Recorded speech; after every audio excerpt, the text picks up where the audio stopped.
Selamat pagi, berjumpa kembali dengan saya Rina Dewilina dalam program pendidikan finansial kita bersama, Uang Anda. Program yang membahas topik permasalahan finansial yang Anda hadapi dalam kehidupan sehari-hari. Sahabat Uang Anda, apakah saat ini Anda sedang menjalankan usaha? Atau Anda berniat mengembangkan usaha lebih besar lagi dari yang ada saat ini? Bila hal di atas terjadi pada diri Anda, maka saya ucapkan selamat. Karena Anda telah menjadi bos bagi diri Anda sendiri melalui usaha yang sedang dijalankan.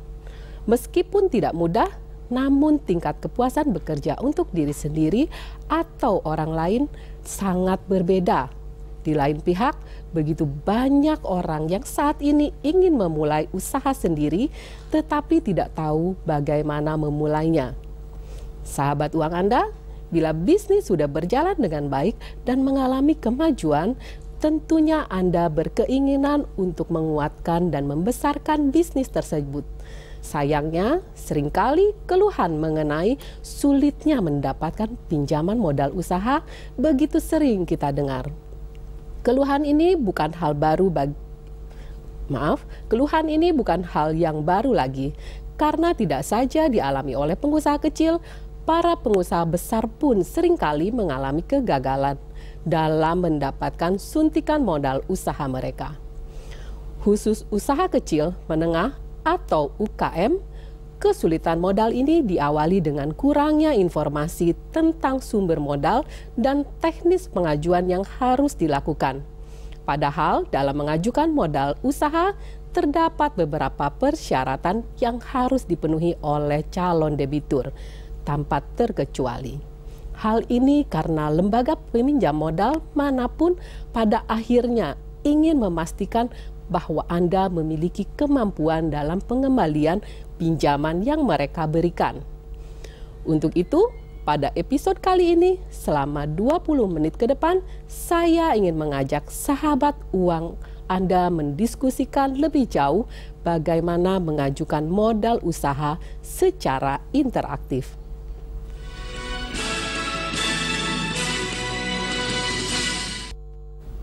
Baiklah, sahabat uang Anda, saatnya saya membuka segmen interaktif di nomor di bawah ini.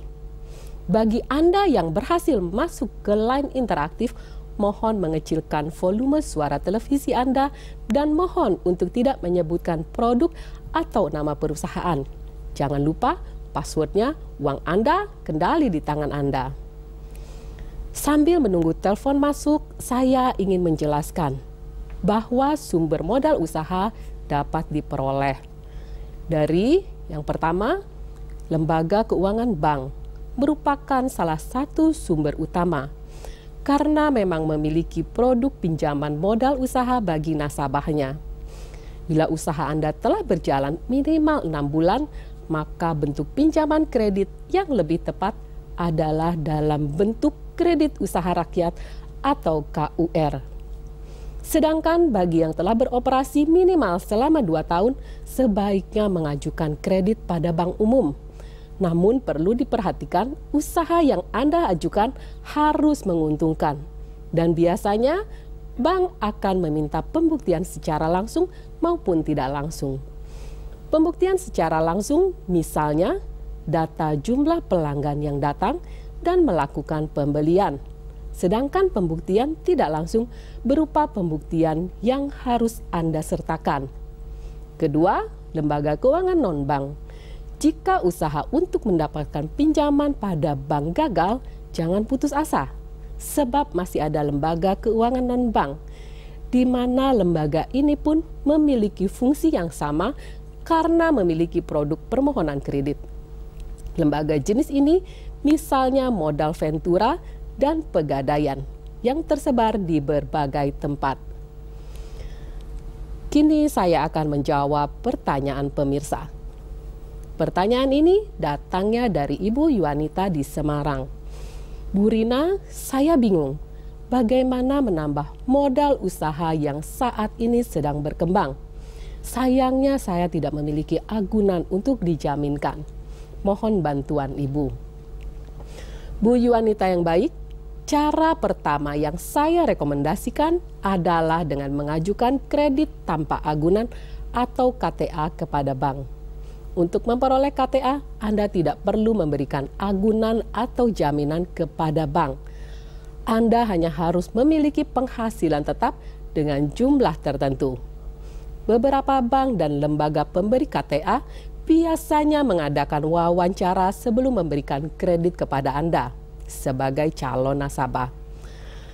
Dari hasil wawancara itu, bank atau lembaga pemberi KTA akan membuat analisa anggaran untuk mengetahui seberapa besar kemampuan Anda meminjam, sekaligus membayar kredit. Ya, halo uang Anda. Halo uang Anda. Halo. Iya, silakan. Dari mana dan dengan siapa? Pak Joko dari Pekanbaru. Iya, halo. Suaranya kurang jelas. Pak Joko. Halo. Ini dengan Pak Joko di Pekanbaru. Suaranya bisa volume televisinya dikecilkan, Ibu? Bapak atau Ibu? Halo. Pak Joko di Pekanbaru. Iya, silakan. Saya mau tanya. Pertanyaannya silakan. Apa perbedaannya bank dengan koperasi? Mohon maaf Bapak, saya tidak bisa mendengar dengan baik pertanyaannya dan saya akan melanjutkan menjawab pertanyaan tadi. Nah, hal-hal yang perlu dipertimbangkan dalam penyusunan analisa anggaran antara lain adalah berapa gaji dan biaya hidup Anda per bulan. Apakah Anda sudah atau belum menikah? Apakah Anda sudah tinggal di rumah sendiri atau masih menumpang di rumah orang tua? Dan apakah Anda punya anak atau tidak? Cara kedua, sebenarnya pada saat usaha Anda berjalan minimal setelah 6 bulan, maka Anda dapat mulai mengajukan permohonan kredit kepada lembaga keuangan non-bank, seperti dana pembinaan dari BUMN atau modal ventura atau pegadaian.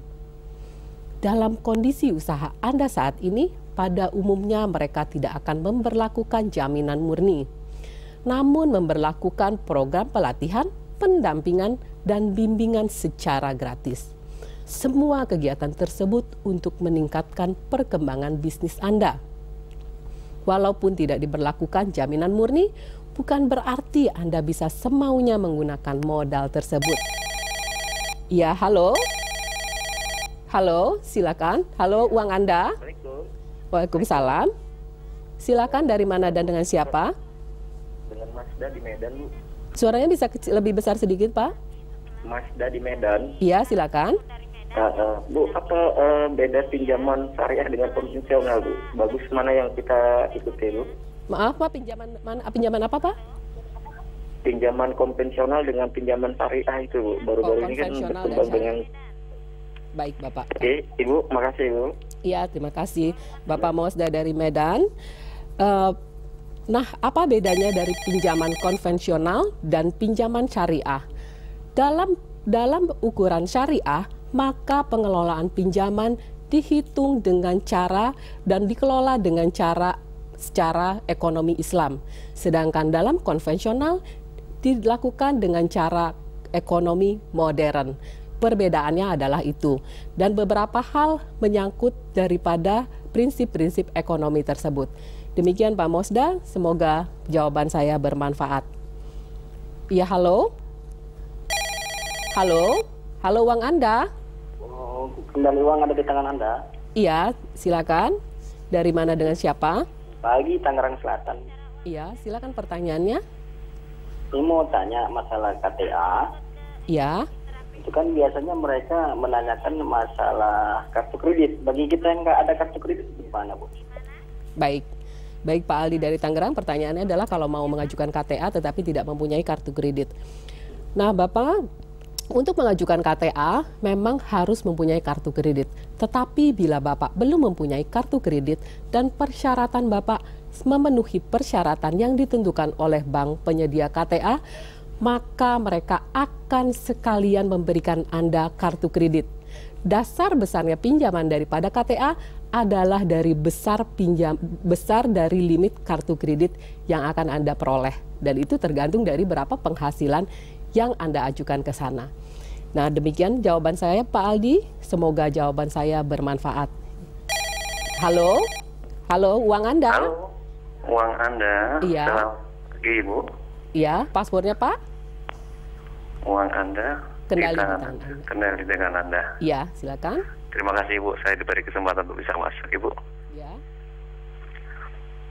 Pertanyaannya, Pak? Halo.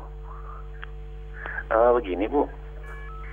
Kami sudah mempunyai usaha sekitar 4 tahun yang lalu lah, Ibu, gitu ya. Ya. Dan kami sudah mengajukan kredit ke bank konvensional. Ya. Cuman sekarang kami juga kekurangan modal nih, Bu, karena emang volume pekerjaan kami meningkat. Cuman kami agunan kami sudah tidak ada lagi, Bu, gitu. Tadi yang membedakan antara masalah non bank sama ada modal Ventura, Bu, ya, Syariah dan atau konvensional. binaan BUMN tadi, itu gimana caranya, Bu, ya? Jadi perbedaannya dari apa, Pak? BUMN? Oh, dan modal Ventura, Bu. Oh, model Ventura ya, baik. Iya. Baik, Bapak, terima kasih pertanyaannya dari Pak Martoyo. Pak Martoyo, modal Ventura dan lembaga bimbingan di bawah BUMN adalah lembaga keuangan non-bank. Anda atau siapapun bisa mengajukan apabila persyaratan untuk mengajukan ke bank belum bisa dipenuhi.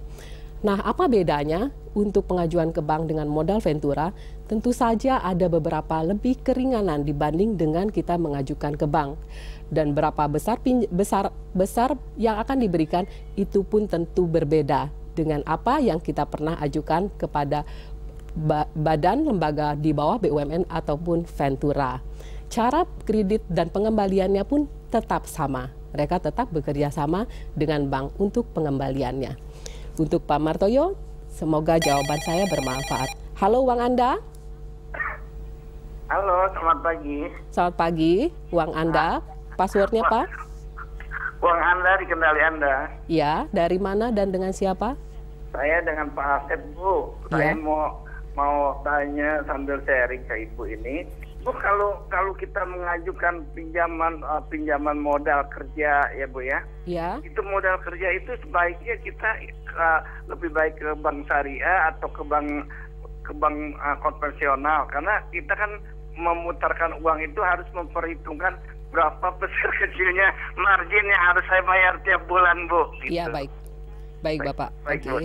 Ya, terima kasih Pak Asep dari Jakarta. Nah, Bapak, bagaimana apa baiknya kepada bank konvensional atau syariah? Nah, sebelum Bapak misalnya untuk mengambil pinjaman tersebut, silakan dibandingkan dahulu yang mana yang paling cocok dengan kondisi keuangan Bapak pada saat ini. Nah, misalnya juga kepada bank syariah, tetap persyaratannya adalah sama dengan persyaratan kepada bank konvensional. Pilihlah dahulu dan sesuaikan dengan kemampuan membayar Anda. Sesuaikan pula modal kerja yang Anda perlukan. Demikian dari untuk Pak Asep, semoga jawaban saya bermanfaat. Ya, halo, uang Anda? Uang Anda sedang di tangan Anda. Iya, dari mana dan dengan siapa? Ibu Yanti di Lampung. Iya, silakan pertanyaannya Ibu Yanti. Ini Bu, saya mau menanyakan untuk pengajuan kredit ke bank-bank swasta, biasanya meminta agunan. Ya. Sementara kalau kami tidak mempunyai agunan, bagaimana? Nah, sempat kami konsultasi dengan pihak bank. Ternyata saya ini kan mempunyai ijazah. Ya. Ternyata ijazah bisa digunakan. Nah, itu bagaimana peraturannya sewaktu-waktu kami meminjamkan agunan untuk ijazah? Apakah sewaktu-waktu bisa didapatkan? Dipinjam untuk sementara kalau diperlukan? Baik, Ibu Yanti, pertanyaannya sudah saya terima. Saya sudah bisa menangkap. Baik, Ibu, nah untuk pengajuan kredit apabila memang tidak bisa mempunyai agunan, maka Ibu bisa mengajukan dengan KTA seperti yang sudah saya bahas sebelumnya. Kemudian untuk agunan ijazah pada umumnya adalah bila kita adalah sebagai pegawai tetap atau pegawai negeri, sehingga ijazah bisa kita agunkan kepada bank dan sesuai dengan tetap penghasilan yang kita miliki. Besarnya yang akan diberikan adalah sesuai dengan penghasilan dan berapa bisa cicilan yang kita cicil pada saat itu. Demikian jawaban dari saya, Ibu Yanti. Semoga jawaban saya bermanfaat. Baik. Ya, baik. Sambil menunggu telepon berikutnya, bagi Anda yang di daerah pertanian atau di daerah kelautan, Anda bisa mengajukan kredit usaha rakyat. Kredit ini disediakan oleh bank yang sama dikhususkan untuk pertanian dan kelautan. Berapa besar yang bisa diberikan? Tentunya besarannya bisa sampai 500 juta. Persyaratannya tentu saja Anda harus sudah mempunyai badan usaha tersendiri. Nah, baiklah, saya akan melanjutkan ke pertanyaan ke berikutnya.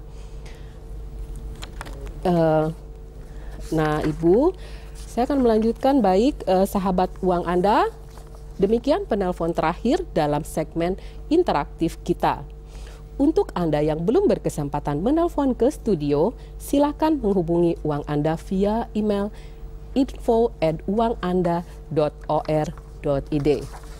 Pemirsa, saya akan membacakan pertanyaan via email. Pertanyaan ini dikirimkan oleh Bapak Hamami di Temanggung. Saya baru saja menjalankan usaha laundry pakaian selama 8 bulan. Sebelumnya saya sudah mengajukan ke bank tapi ditolak. Apakah Ibu bisa menjelaskan bagaimana mengajukan modal ke lembaga selain bank dan bagaimana caranya? Dari Pak Hamami di Temanggung. Baiklah Pak Hamami, saya sangat senang sekali dengan niat yang Anda miliki. Jika upaya mendapatkan pinjaman modal pada bank gagal, jangan putus asa. Sebab masih ada lembaga keuangan non-bank, di mana lembaga ini pun memiliki fungsi yang sama sebagai tempat mengajukan permohonan kredit. Namun sebelum mengirimkan proposal Anda, sebaiknya ketahui langkah-langkah berikut. Yang pertama, seringkali Anda harus menjadi anggota di lembaga keuangan non-bank tersebut. Misalnya koperasi dan lembaga swadaya masyarakat. Patuhilah ketentuannya. Jika di dalam organisasi tersebut terdapat suatu kewajiban membayar sejumlah iuran. Yang kedua, selalu menggali informasi program bantuan yang diberikan berbagai instansi seperti BUMN ataupun lembaga pemerintah lainnya. Dan saat ini, gencar memberikan pembinaan bagi UKM. Agar Anda mudah dan cepat memperoleh informasi ini, bergabunglah dengan berbagai komunitas usaha yang ada di lingkungan Anda. Dampak positif mengikuti suatu komunitas yang menjadi ajang berkumpulnya pelaku usaha, maka akan dengan mudah Anda menjalin hubungan dengan aparat pemerintah setempat. Yang terakhir, salah satu lembaga yang dapat Anda jadikan pilihan adalah Perum Pegadaian. Apabila hasil kesuksesan bisnis Anda telah Anda investasikan dalam bentuk benda berharga, selanjutnya apabila ingin mengembangkan usaha, Anda dapat menggunakan barang-barang tersebut sebagai jaminan di Perum Pegadaian. Di samping cepat, prosesnya pun tergolong mudah. Demikian jawaban saya, Pak Hamami. Semoga cukup jelas. Sahabat uang Anda, sebagai penutup saya akan mengingatkan bahwa bank memiliki rekam jejak kredit Anda yang disebut sebagai credit scoring. Baik buruknya sejarah kredit scoring akan mempengaruhi penilaian bank terhadap pengajuan modal usaha Anda. Untuk itu, agar kredit scoring Anda baik, patuhilah prinsip 4P, 3R. Yang pertama, personality atau kepribadian Anda, yang terdiri atas riwayat hidup, pengalaman usaha, dan networking usaha yang Anda miliki. Bank akan menilai kredibilitas pelaku usaha yang ada dalam proposal melalui mekanisme monitoring dan evaluasi. Kedua, purpose atau tujuan penggunaan kredit. sebaiknya gunakan kredit yang diberikan bank untuk kegiatan usaha Anda saja. Bila Anda tidak mau mendapatkan kesulitan di kemudian hari, jangan pernah menggunakan kredit tersebut di luar hal itu, apalagi yang sifatnya konsumtif. Ketiga, prospek atau prospek usaha. Terus kembangkan usaha dengan modal yang diberikan agar prospek usaha Anda terus positif. Dan bank tidak ragu dalam memberikan pinjaman modal berikutnya. Yang keempat, payment atau kemampuan membayar kredit. Buktikan kepada bank dengan kredit yang diberikan Anda dapat membuktikan kemampuan membayarnya. Dan kelima, return. Apakah hasil yang diperoleh karena menerima kredit dapat mencukupi kebutuhan debitur dan membayar angsuran kredit? Bank akan menilai faktor return melalui kegiatan usaha yang dijalankan dan konsistensi pembayaran angsuran kredit Anda.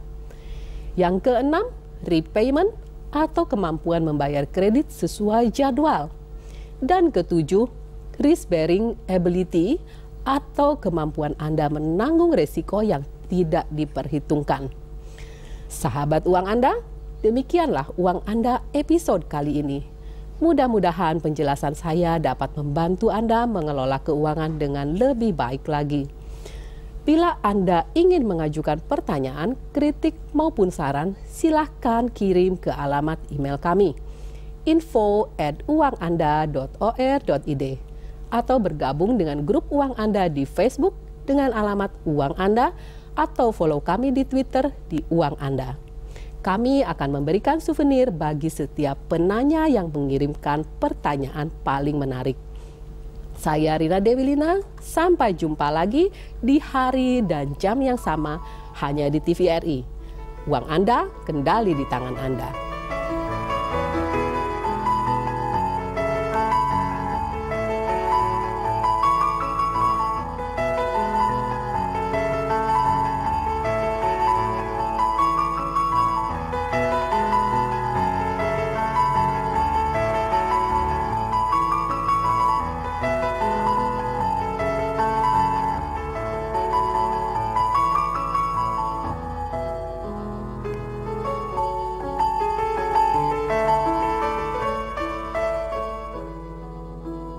Acara ini dipersembahkan oleh